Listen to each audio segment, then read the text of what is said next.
morning, everybody. Welcome to Economics with the Honorable David M. Walker. Good afternoon for the people in the middle part of the United States, and good evening to the people around the world. And today we're going to have a very interesting topic to discuss why there's this conflict going on in the Middle East. There's a big movement happening, which I have a poll on LinkedIn, the Pod TV LinkedIn poll right now, which has very interesting results. It deals with a subject matter that we're going to talk about today's show called Brics, which is an alliance between Brazil, you'll love these people, Russia, our favorite friend, India, are they our friend? China, what are they doing here? And South Africa. Okay, but that's not just the problem. Just like the SEC, if you follow college football, they are doing an expansion program. So Brics, which is an alliance, looks to be an alliance against the West, is adding more recruits. And here they are. How about adding Argentina to the team? Egypt, Ethiopia, Iran. Now, these are all our friends, right? Saudi Arabia and the United Arab Emirates. So it looks like this is expanding. According to the latest poll I have on the Pod TV, 51% say it's a problem, 39% or 30% or so say it isn't, and then 25% say, what is Brics? So we're here to let people know what Brics is. And with that, we're going to bring in the Honorable David M. Walker, the former Comptroller General of the United States. I'm sure you have some opinions since you introduced me to this grand old alliance called Brics. Should we be concerned about it, or should Americans put their heads in the sand on this one? Yes, I think we need to be concerned about it, but let's first talk about what it is and what it's evolving to be. Brics was formed 10 to 15 years ago, started out with Brazil, Russia, India, China, then South Africa joined, giving you the acronym Brics. But as you mentioned properly, Nick, that there's a number of countries that are set to join on January 1, 2024. Those are Iran, Saudi Arabia, UAE, Egypt, Ethiopia, and Argentina. Now, let's put this in perspective. Today, Brics represents 27% of the land mass on Earth, 42% of the Earth's population, and 33% of the GDP on a purchasing power parity, and 22% of oil production. But post bringing these new countries on, these new 6 countries on, Brics will represent 41% of global oil production. That's an angle you really have to look at. As we've talked about many times before, there are 4 things that really takes to be a superpower: economic, diplomatic, military, and cultural. Clearly, Brics is about economic. There's no question about it. And they could end up trying to leverage their impact on the oil market. They're also trying to move away from the dollar, and they're talking about creating a separate currency that would be gold-backed. And obviously, there's a lot they could do to make sure that you end up having to buy oil in that new currency. I don't think the United States is going to lose reserve currency status, but we are going to lose market share because of a number of things going on, including our own fiscal and monetary irresponsibility. From a diplomatic standpoint, most of these countries are allied. I might reinforce that India is the head of the non-aligned movement in the United Nations, which is 70 to 80 countries. From a military standpoint, it's not as much of an issue. It's really more economic and diplomatic. At the same point in time, as we've talked about before, Russia, China, Iran, and North Korea, among others, are aligned against the United States militarily. And we're seeing some of that manifested, not just in Ukraine, but in the Middle East right now. And this is really not about a cultural issue other than they don't like the dominance by the Western nations. And they're looking for an alternative to the dominance by the Western nations. So, yeah, this is a serious issue, in particular with regard to the amount of the energy market that they will control effective January 1. And I'm looking forward to hearing from others and having a healthy debate about this. And we're going to bring in the others, our panelists from around the United States and around the world. We'll bring in from the Mega Society member, Mr. Rick Rosner from Los Angeles has joined us. Up in the San Francisco area, we have Jim Eade, who's the head of the Eade Foundation. We're going to bring in Kim Calhoun, who's with the Pod TV network here in the Raleigh-Durham area. And Sasha Starr is joining us from Canada. So I guess we'll start with you, Kim, since you're right next to me.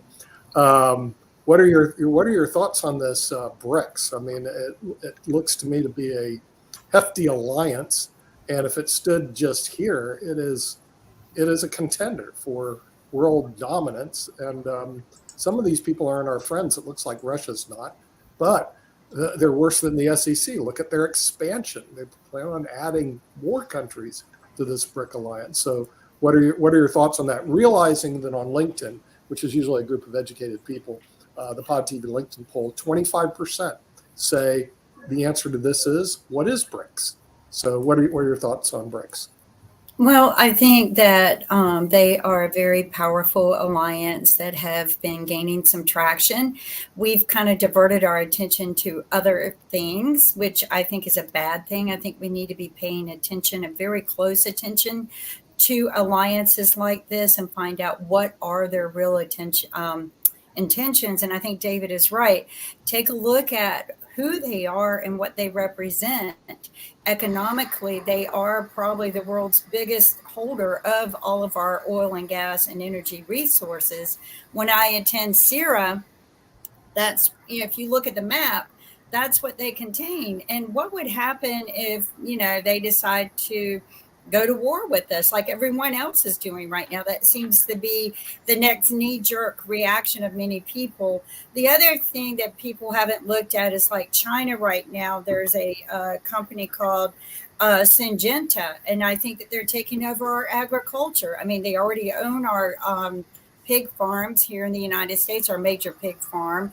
Syngenta is a huge farming company, actually owned by China. They own over 1,700 acres of land and still buying.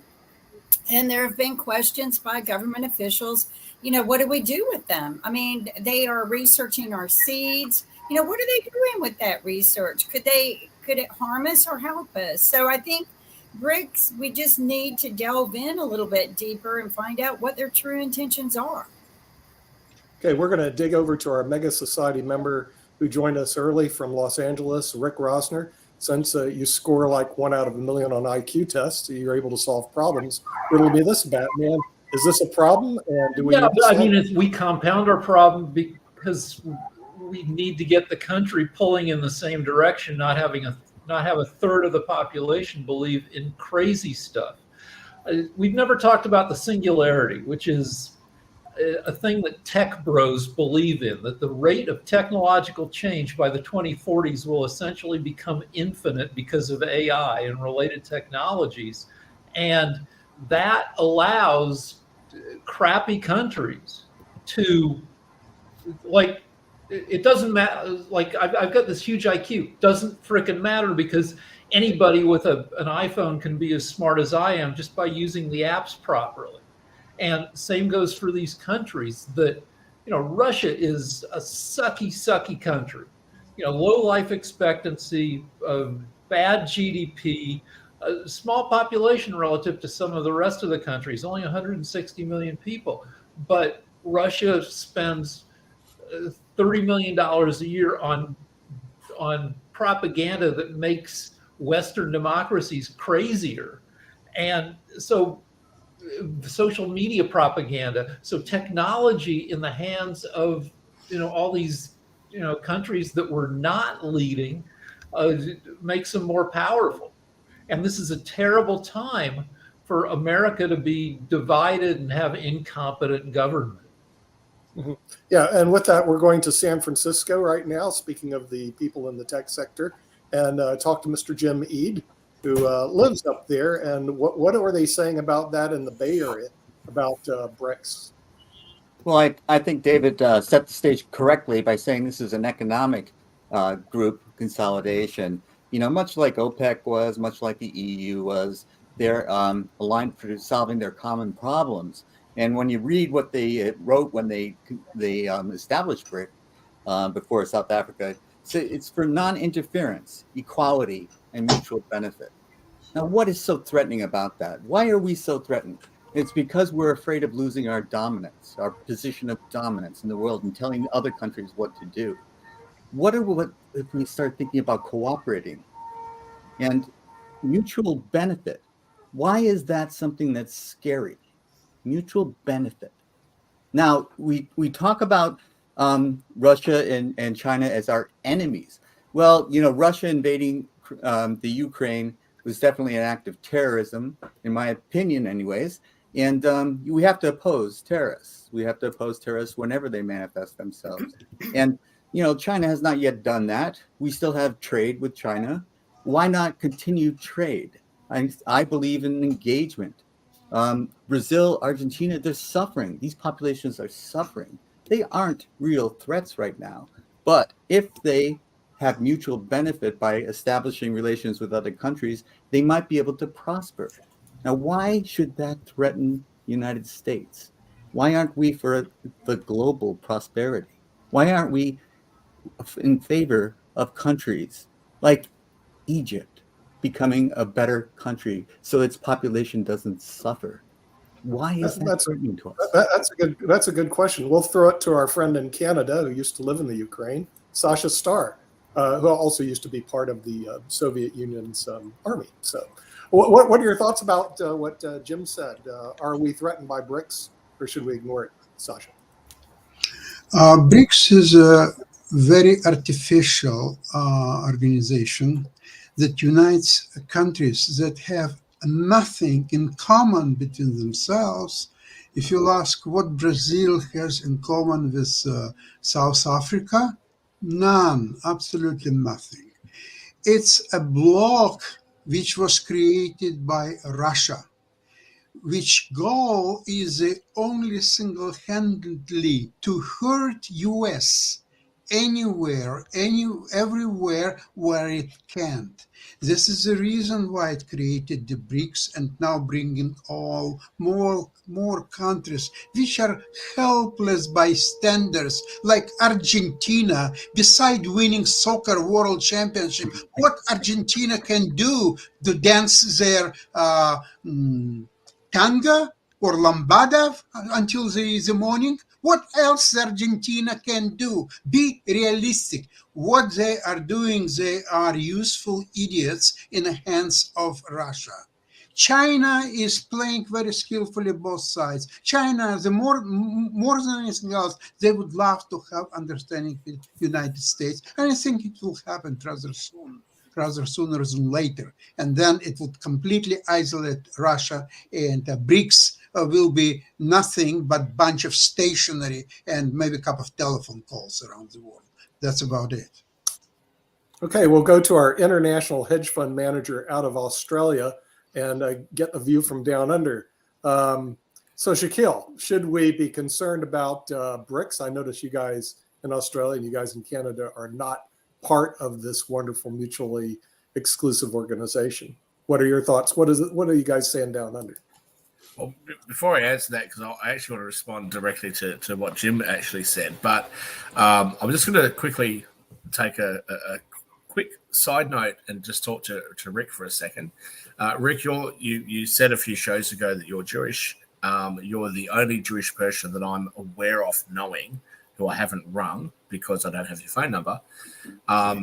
What happened out the front of the Sydney Opera House, which I know that you guys saw in the media, where there was a protest where they said, F the Jews, kill the Jews, gas the Jews.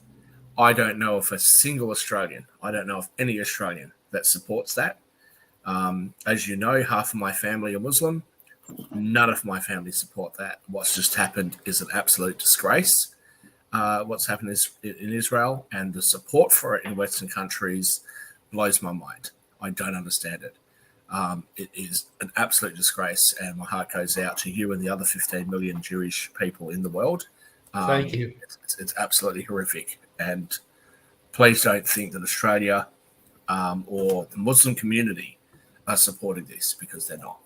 As to Jim's comments, I think it's a really interesting position because, when you've got 30% of the world's economy under sanction or embargo at the moment, what do you do? What do you expect the countries to do? And I think there's a tendency these days in the West, and especially in the Five Eyes nations of Australia, Canada, the UK, New Zealand, and Australia, to say we shouldn't interfere in those countries. And I hate to say this because I'm so anti-war. Maybe I should have been born in the 60s, be one of those hippies, right? I'm so anti-war. But I think we have to stand for what we stand for. Human rights has to be at the core of what we believe in and what we stand for. And the question is, when we see a human rights abuse, when we see something that we don't approve of, that we have agreed with internationally through the UN Declaration of Human Rights, through other United Nations things, when we say that we stand for liberal democracy, are we going to fight for it? And are we prepared to spend our money and even sometimes our lives to fight, or our children's lives, to fight for the freedom of others? I think we have to. And our reluctance to do that and to rely only on diplomacy, I think, is coming up short. And one of the reasons it's coming up short is because we're prepared to back it with military action. So, yeah, there's a lot of problems in the world. I think we need to start stepping up and saying, not on my watch. You will not do these inhumane things to other people on our watch. For the United States, geographically close to where you are, what's happening in the Southern American countries is terrible.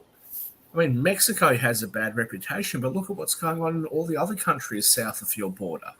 The drug cartels, criminal cartels running the place. Do we just stand for that? Or do we just sit there and say, you know what, those people who want to get out of there, come to our country and we'll bring you into our country and incorporate you into our country, but we won't do anything about what's happening back in your country. No, I think that's wrong. We really have to start standing up and saying this is unacceptable and we will not tolerate it. And I know, Dave Walker, I know that puts an extra cost on the United States, but it's not a cost that should be borne by the United States alone. Just like when the United States supports the defense of Europe, the European countries should be financially contributing to that support. They absolutely should be. But unfortunately, the whole world has just relied on the United States. The United States has gotten jack of it and said, hey, look, we want to put our kids through college. We want to have what you have, Europe. We want to have healthcare. We want to be able to provide social services to our people. We're spending all of our money protecting you guys, and you guys are fraternizing with the enemy. Right? That's absolutely fair enough, but the sanctions and the embargoes aren't working. But as far as criticism of the Brics countries, I'll just say two things on this. One, as I've said many shows before, they're operating in their own interests. The Belt and Road Initiative from China, what a fantastic idea. That's something that we should be doing. But the second thing that I will say is when you see those countries doing those sorts of things, and you talk about a country like Saudi Arabia or the UAE or other countries that are beginning to flirt with the Brics countries, what we're really talking about is countries that we won't sanction trading with countries that we will sanction. Okay? They get an advantage to our detriment. And just last point, Jim, you talked about free trade. As you know, as the evil capitalist that I am, I absolutely, the libertarian, Milton Friedmanite capitalist that I am, I absolutely support free trade. However, I have long said that one of my criticisms of Milton Friedman's theory is if we live in the West and we have union rules that support a particular level of wages and conditions for our workers, and then we allow foreign companies not to abide by those conditions and to undercut us, not just because labor is cheaper, but because they're breaking those rules, we are putting ourselves at disadvantage. And the question is, do we put protectionist tariffs in, or do we do something about those countries? that is an issue that we need to deal with. But the bottom line is that we cannot allow other countries to not abide by the same playing rules that the rest of us have and then get an advantage over us because of it. Yes, David. Well, first, let me say, Shaquille, I like your shirt very much. Okay, and It's a new one. You It's a had, new you, one. had, you had a lot of provocative comments there. Several comments. One, having been chairman of the Audit Committee of the United Nations and being able to see the UN at work for 5 years firsthand, it is run by a bunch of diplomats. And the current arrangement for the Security Council is such that you can't expect the UN to do very much on things that really matter. In particular, in the case of Israel, there's strong anti-Israeli sentiments against the state of Israel in the UN. And the U.S. obviously is very much allied with Israel.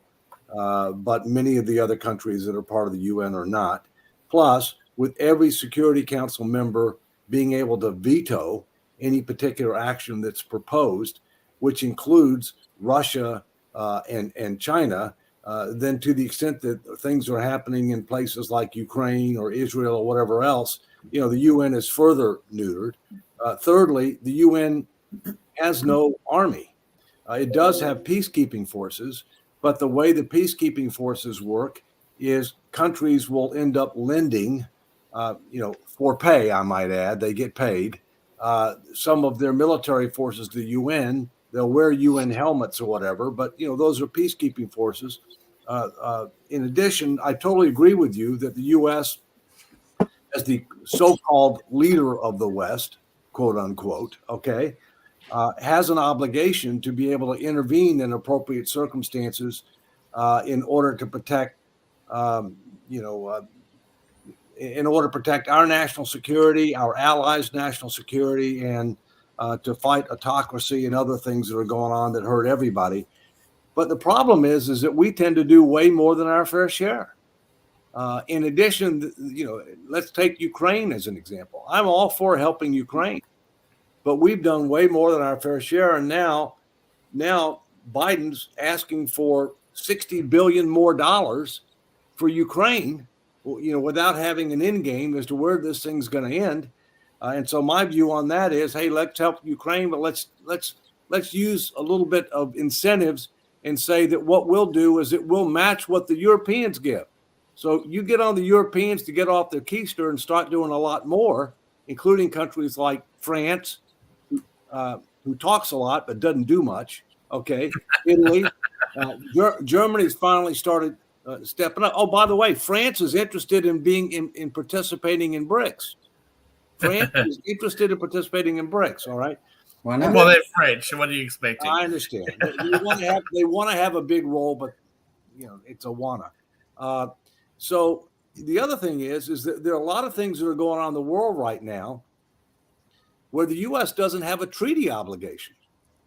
There's no treaty with Ukraine. Some senator on TV this morning, who I will not name to protect the guilty, said that we had a treaty with Ukraine. No, we don't. There's something called the Budapest Agreement, which is not a treaty, which Russia, the UK, and the US signed back in the early 90s so that Ukraine would give up its nuclear weapons. And guess what? Needless to say, Russia didn't honor the bargain, but it invaded Ukraine. And what happened when Russia took over Crimea in 2014? The US did nothing. All right.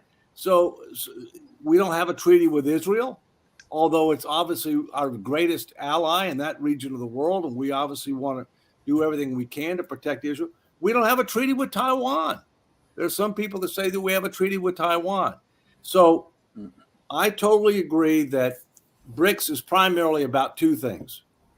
It's about economics, and it's about trying to counter Western dominance.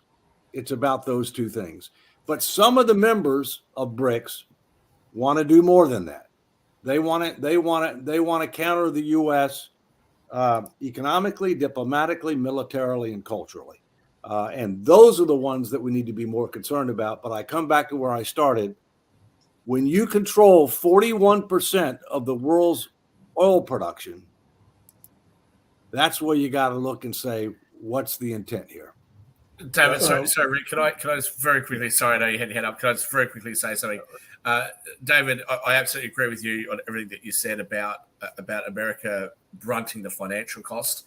As a British citizen, a former European before we left, I totally agree with you. I think that's totally unfair. And I've always said that, and that's why I have such a love for the United States. And I don't understand, even upon Australians, why people have such a negative view towards America. Oh, America went over here and America went over there. But just as a quick side note, I just want to let you know that Kimberly Calhoun joined us last weekend on Saturday, where we had a referendum in Australia. We also had the New Zealand election. And I just like you to know that if you do Google your own name and see what your results are, and you happen to have a big increase in people Googling you from Australia and New Zealand, it's because of us, because we mentioned you very many times on the show. And we talked about no labels, and we talked about how great it would be if we actually had some no labels and some people of your caliber in our country or in our countries. So just in case you're wondering why there's been an increase in interest from Australia and New Zealand, that's the reason why on our election show. Yep. Rick Rausner. All right. So a lot of these countries are entrepreneurial dictatorships where the deal with their citizens is, you keep your nose clean, you shut up and you work, and we'll make you rich and you'll have a pretty decent life. But if you start agitating, we will smash you. And the NATO countries are all kind of pro-liberty and democracy. And so that's thing one. Thing two is the U.S. still has a bunch of habits, both good and bad, that stem from us owning the world after World War II. The rest of the world was in ruins, and the U.S. had some huge percentage of the world's manufacturing capacity.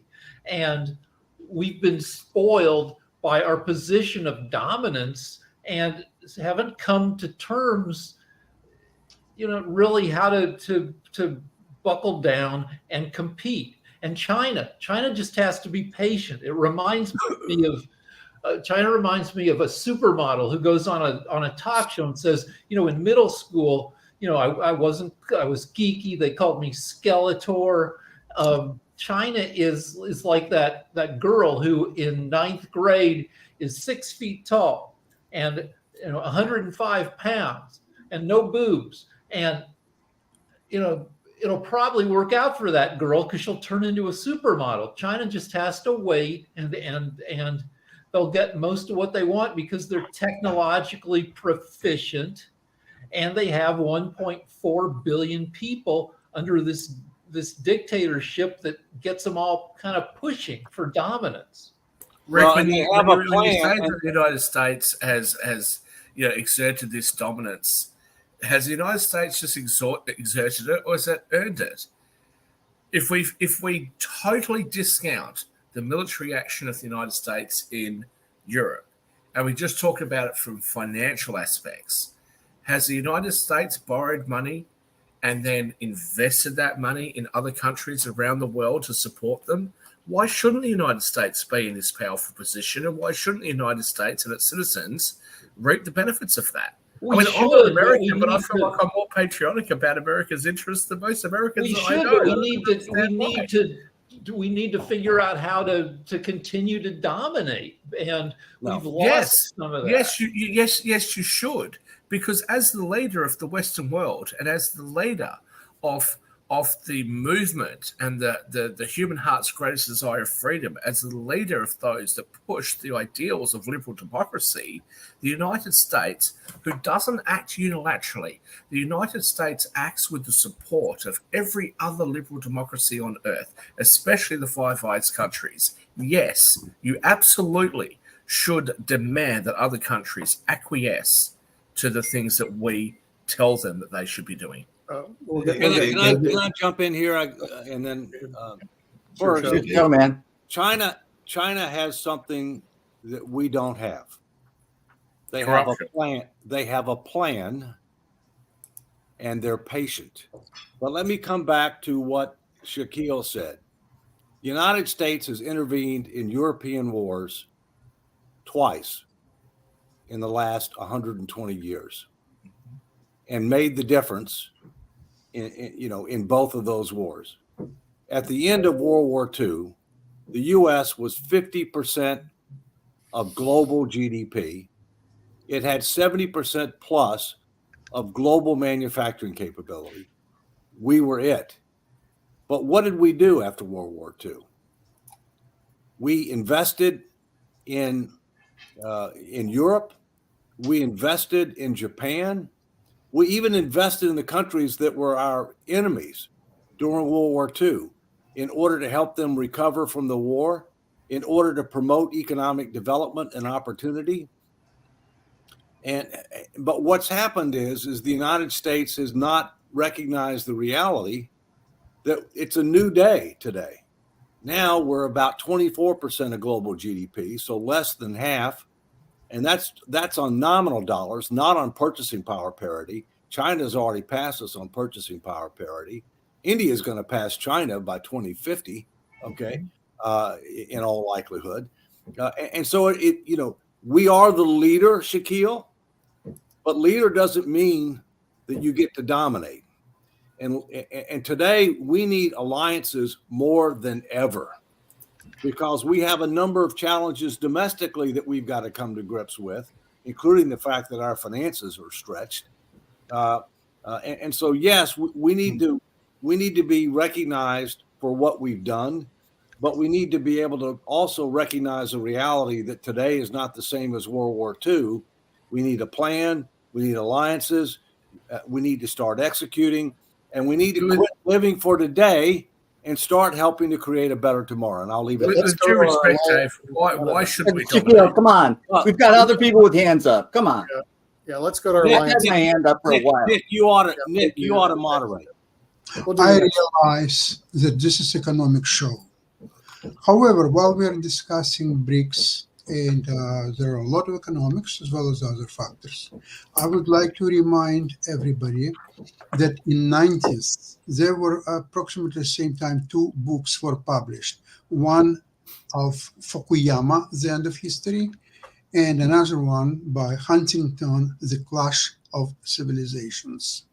Now, obviously, Fukuyama book is now being basically decimated on all fronts. All his ideas of globalism and no need of governments, all this happy large village where everybody loves each other and lives together with other in happiness. That's all being absolutely destroyed.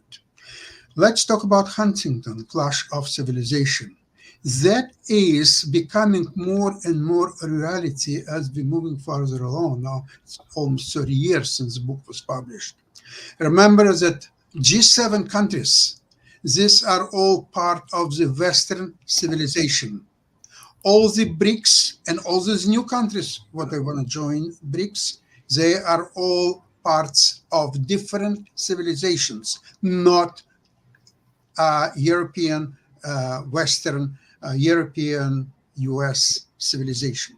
So to preserve this civilization, both economically and militarily, the West have to be A, united, B, strong, and to lead the world, not just trying to patch things a little bit here, a little bit there, and so on. If you want to have this policy, you don't need $1 trillion war budget, military budget. All you need is maybe $50 billion just to make sure that you can defend against Canada and Mexico. That's all what you need. You have almost $1 trillion budget. Why? David, could you explain? We do, because we have a disproportionate responsibility for global security, okay? But I will also tell you that there's a lot of money can be saved in our Pentagon budget. There's no doubt about that. It's a bloated bureaucracy, but Jim's had his... Jimmy, you're up, and then Jacoby. Thank you very much. This is an economic discussion, And the military things, and I'll go back to the founding principles: non-interference, equality, mutual benefit. Now, why don't we have a global society? Why is it just Brics that's founded to do this? And I think the United States, France, everybody should be thinking about, why don't we join? Because non-interference, equality, and mutual benefit is in the world's best interest. And what we have to do is stop thinking about the past and how we may have come to the rescue of other countries and live in the present, where India is becoming this superpower. China is a superpower. And as David pointed out, in following World War II, we remade Japan and Germany. They became very viable economic forces in the world. So today's enemy can be tomorrow's friend, tomorrow's trading partner. If we look at this, just a moment, if we look at this as an economic interest and trade with each other and keep each other honest in these trade discussions, and it gets very complicated in how you do that, but this is in our best interest as a country, as a people. And when we start working on a global economy, we have to also incorporate a global community. And we're just starting to talk about this and think about this. We're a long ways from it. But Jim, I would respectfully suggest several things. Number one, just because they use certain words doesn't mean they're committed to those words. It's like politicians. Okay, they'll say one thing, but you know how you can tell when a politician's not telling the truth? He's moving flips. Okay.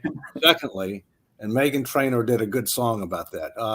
The second thing is you're talking about why the UN was created.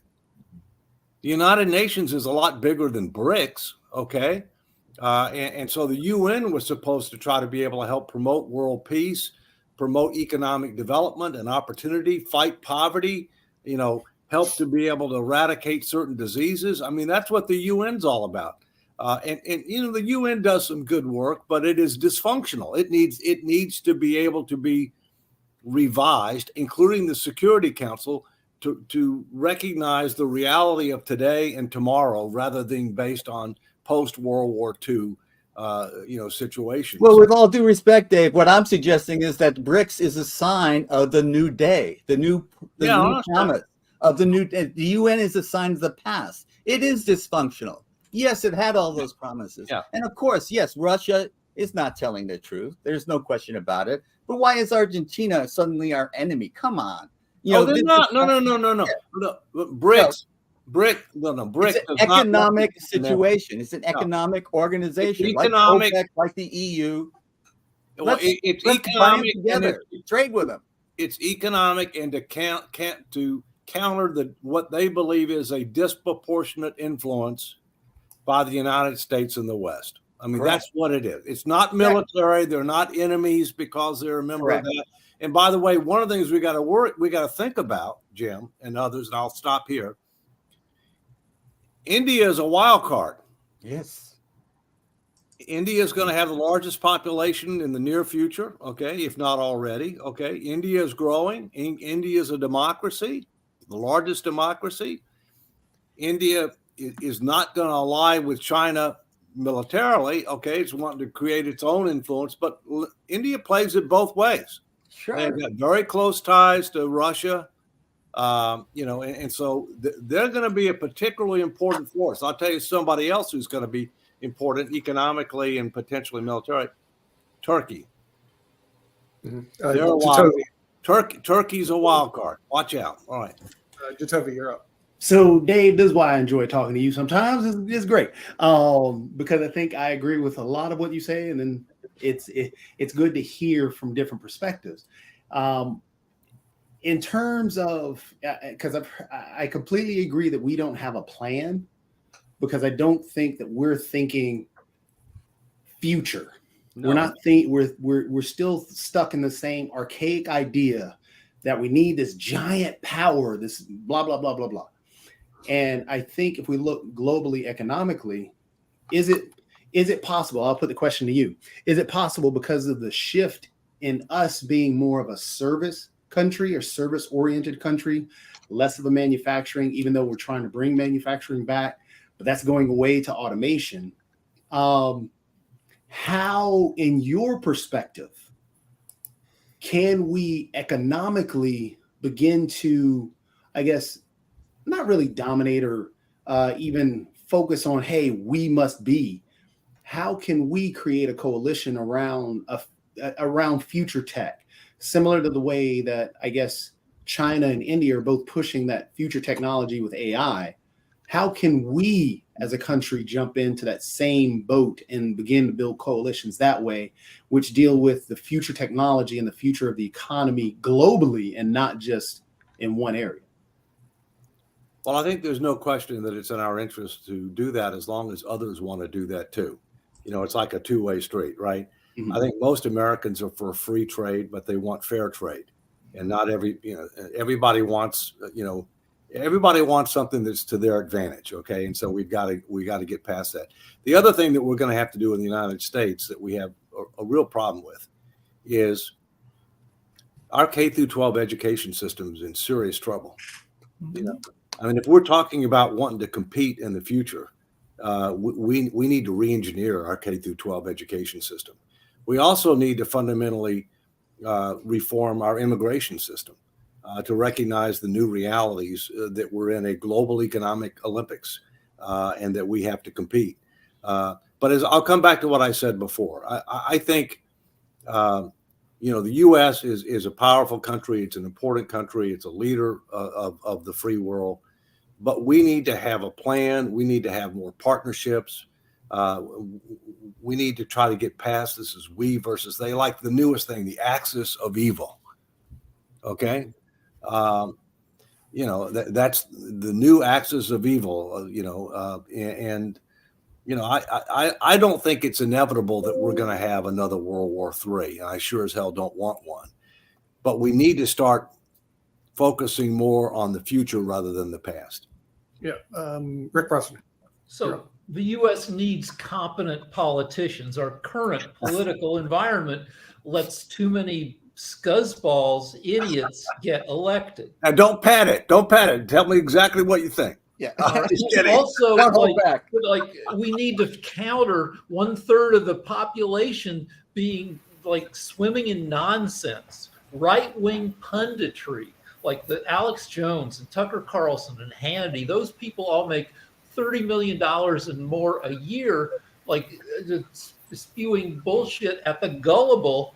And it means we're anti-science and anti-public education at a time when it's more critical than ever that we be pro-science and education.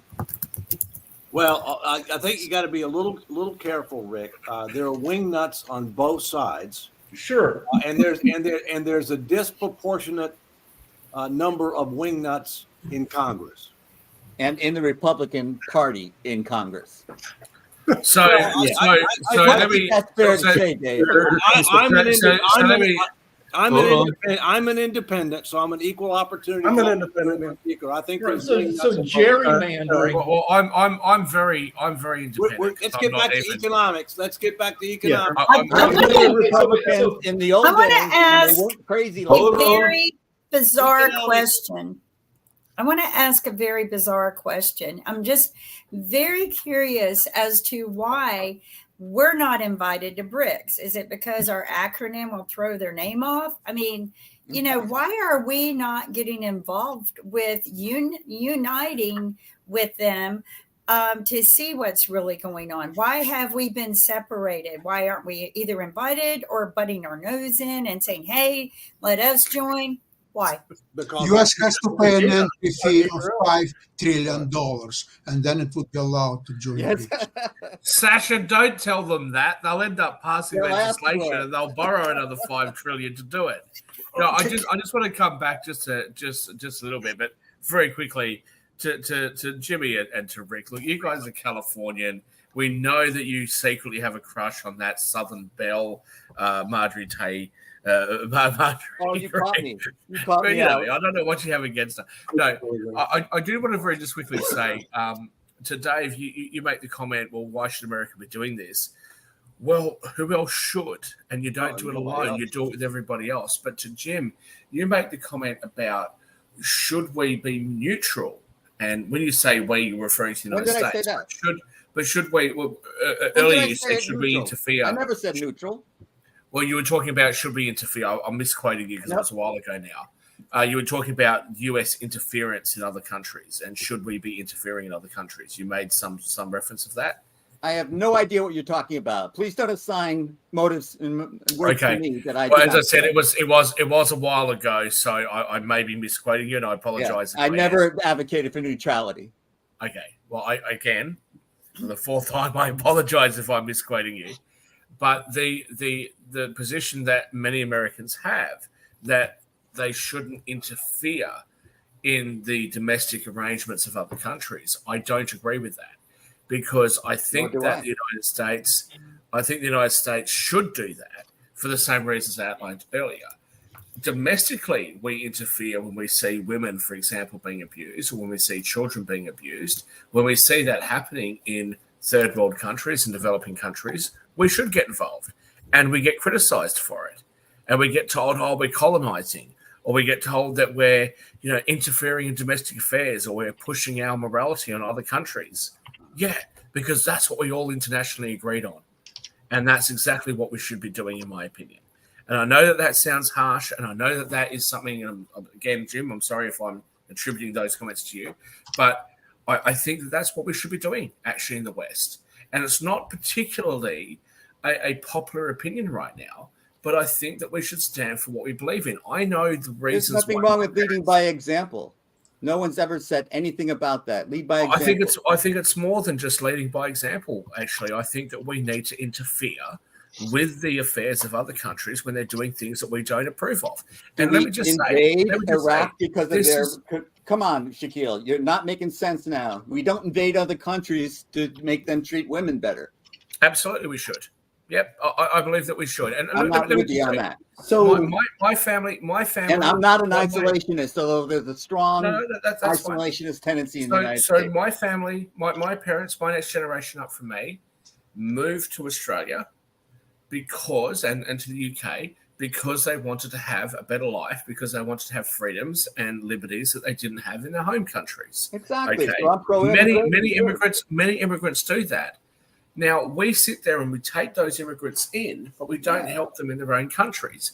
Now, in domestic affairs, if your next door neighbor, if you think that he's bashing his wife, you call the police and you interfere in his home. If you think the person across the road is abusing their children, you call the police and you interfere with what's happening in their home. But for some reason, when it's happening in a different country, it's happening in a different country and they're abusing their women or they're abusing their children, we sit there and say, oh, baby, we shouldn't get involved. Absolutely, we should get involved. Because if we really believe what we say that we believe, hold on a second, and Jim as well.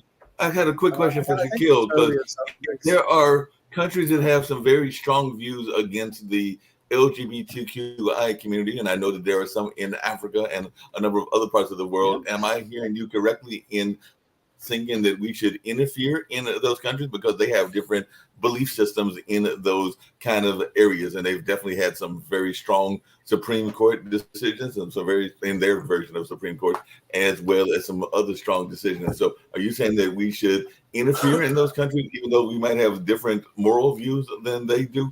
And everything along those lines, because I know there are a number of countries, we can go even to some of the genital mutilations and definitely around some very strong LGBTQI thoughts and everything. So should we be interfering in those countries?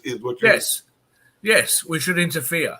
Yes, we should interfere when it comes to genital mutilation of babies. Yes, we should interfere when it comes to LGBTQ community members having atrocities pushed against them. Absolutely. What we shouldn't interfere on is what the right amount of the GDP should be spent on healthcare or education, or what the right amount of taxes should be. We should interfere on those issues. But when we're talking about human rights issues, absolutely we should interfere. We either interfere and say these are the ideals that we stand for, or we sit there and say we're absolute hypocrites. will tell you that we stand for these ideals, That's or sign incorrect. international That's not a agreements correct choice. saying that we There are stand for other these choices, ideals, Shaquille. will You're not- force you to you're not being sign fair. those agreements, but You're then not when being you fair. break them, we'll just All sit right, there like all a right. bunch of pansies. and do Dave, nothing David, about it. David, That's ignorant. Dave, Ideally, what we should do is act globally through institutions that have a broad-based degree of support. Ideally, the United Nations would be much more engaged in the kinds of situations that you're talking about, Shaquille, with regard to human rights, with regard to economics, with regard to diplomacy, and even with regard to militarily. I mean, having a force that could be committed. I don't think it's appropriate for the United States to unilaterally exert itself, nor can we afford to. But I think we could reform and enhance the UN to make it more relevant, because I don't think it's very relevant right now. And that includes fundamentally changing the composition of the Security Council to recognize the reality of today and tomorrow, and to not give any country a veto right. No single country should have a veto right over what the UN does, including the United States. Jacoby. Yeah, I was gonna. I mean, honestly, this is again where we agree again, Dave. Yeah, I mean, you cannot have one country try and unilaterally tell everybody else how they should act. So using the UN, bolstering it.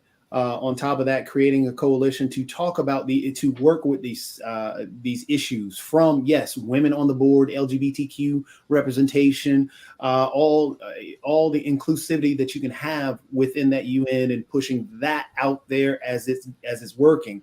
And I think we don't give credit to where sanctions come into play, because to bring it back to the economic side, we should utilize those sanctions in those ways. That is your way of intervention, because you cannot militarily jump into another nation, because that's a war. So again, the best way, the only way through is economically and humanitarian aid, utilizing those economic levers to work through and get that aid for those LGBTQ who are being killed in Africa just because they're gay, or the women who are being abused in different areas across the globe and sold in sex trades, and the individuals within North Korea that are being tortured. I mean, there is a lot out there, and we need to work as a coalition, a global coalition, because we have to stop this isolationist idea and this ethnocentric idea that we know all. We have to work with global partners. We have to work with a coalition to get these things to work. Can I get back to Kim's question? We've been doing that for decades, and what we have right now is a bunch of countries that are forming the Brics alliance, because what we've done hasn't worked. We've put sanctions, we've put embargoes on them, and they've all joined together and formed a trading bloc. So you're saying just to quit? To do the same shit? Hold on a second, Dave. Let me jump in for a second, okay? First, let me get back to Kim's question. Kim says, why aren't we joining Brics? I don't think they want us, because one of the reasons that Brics was formed was to counter what they believed to be was the disproportionate influence of the United States and the West, okay? And one of the things that they don't like is economic sanctions, all right? I mean, several of these countries have economic sanctions imposed on them, all right? And they don't like the dominance of the U.S. dollar with regard to global trade, which is also one of the reasons why they're trying to develop support for a separate currency that might be a gold-backed currency. And I think where they're in the best position to try to make that happen is with regard to the energy markets, because after January 1, 2024, they will control 41% of oil production in the world.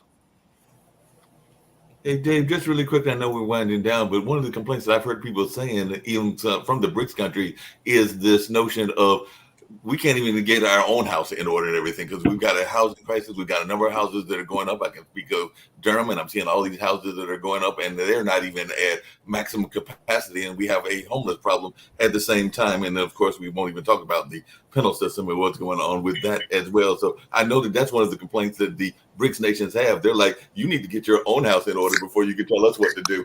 And I agree with that. I agree with that. I want to address one thing, and that's why I asked that question. That's the questions we have to be asking ourselves. Why are we not part of that organization so that we can understand what their real intentions are, so that we can get our house in order to protect ourselves or to improve what we need to improve, because they are planning. They have their house in order. And right now, if they really wanted to, they could take over. So I asked that question on purpose, not just to be goofy, but to start setting into place what we need to be paying attention to. But they're specifically against us, right? That's why we're not part of them. That's Specifically against us. We sanctioned them and embargoed them. Sorry, Rick. So in our current social media and niche media environment, the loudest voices are the craziest voices. I'm on Twitter or whatever you call it all day, and I'll tweet that Donald Trump molested my dog, which is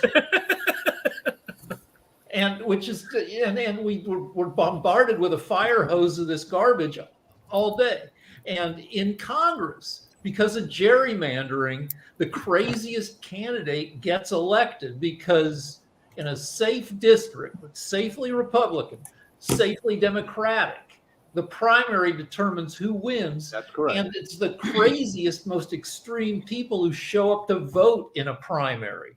So you've got a bunch of people in Congress on both sides. Robert Menendez should be out. Matt Gaetz should be out. That George guy who took his donors' credit cards numbers and just ripped them off for 10, all should be out, but they're all protected, insulated by their media. Well, one of the biggest jokes is the Senate and House Ethics Committee.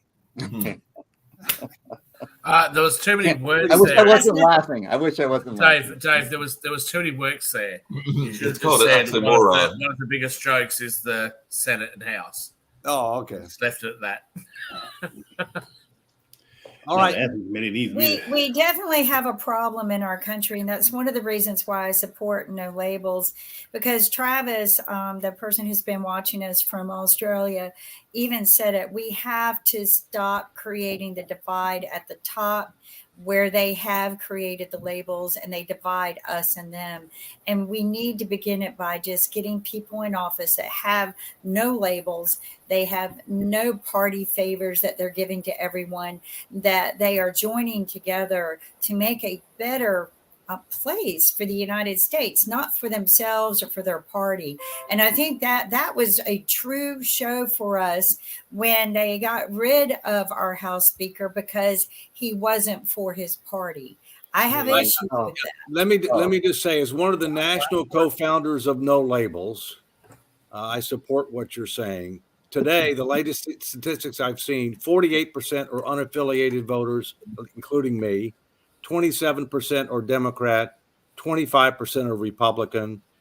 Choice and competition is one of the foundations of our democracy. Check out nolabels.org, wherever you are, anywhere in the world. Dave, can we bring you to Australia and make it nolabels.org.au? Can we bring you over here, please? Nolabels.org, and we're out of time. We'll see you next week on Economics. I had a good one. I did too. All right, Tony, next week.